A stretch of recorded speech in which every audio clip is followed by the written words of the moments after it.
They called him a lunatic, a heretic, a madman playing prophet. But what if I told you that one of his boldest predictions, one that involved the Pope himself, came true? This isn't fiction.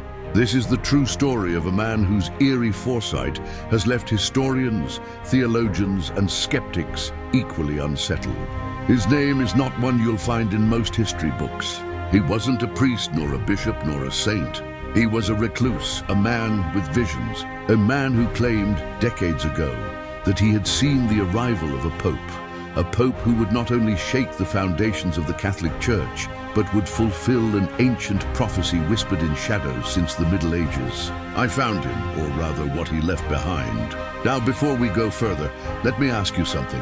How seriously would you take someone who says they can predict the future, especially in a religious context? The Church has long warned against false prophets. Mystics and seers have come and gone, leaving behind vague, poetic riddles. Most forgotten, most dismissed. But this man's prediction was different. It wasn't vague, it was precise. It named a location, a year, even a name. He predicted the rise of Pope Francis before Jorge Mario Bergoglio was even a cardinal.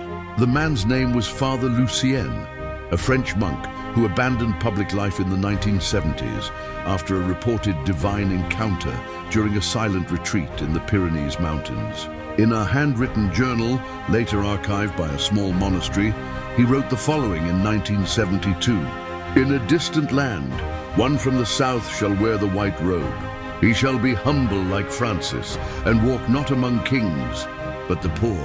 And he shall speak to the world not from power, but from silence." He even scribbled Argentina March.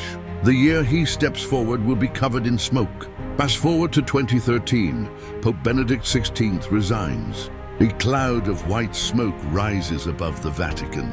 And from Argentina, Jorge Mario Bergoglio steps out onto the balcony. He chooses the name Francis. Coincidence or fulfillment? When this prediction surfaced online in 2015, it caused a brief storm. Forums lit up, scholars scrambled.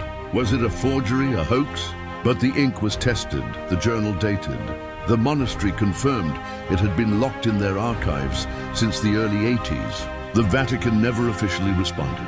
But an anonymous source close to the Curia said, "We do not chase ghosts. We walk by faith, not by prophecy." Still, the public was fascinated. Was Father Lucien a forgotten prophet? Or did something more? To this day, no one knows how he saw what he saw. He never asked for attention, never sold a book, never left the mountains. But the journal remains. Its pages contain other prophecies, some still yet to come. What if this isn't the only one that will be fulfilled? What do you think?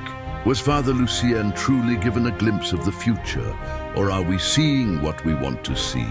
Let me know in the comments. And if this story intrigued you, wait until you hear what he predicted next. Subscribe for more mysterious revelations hidden in forgotten corners of history.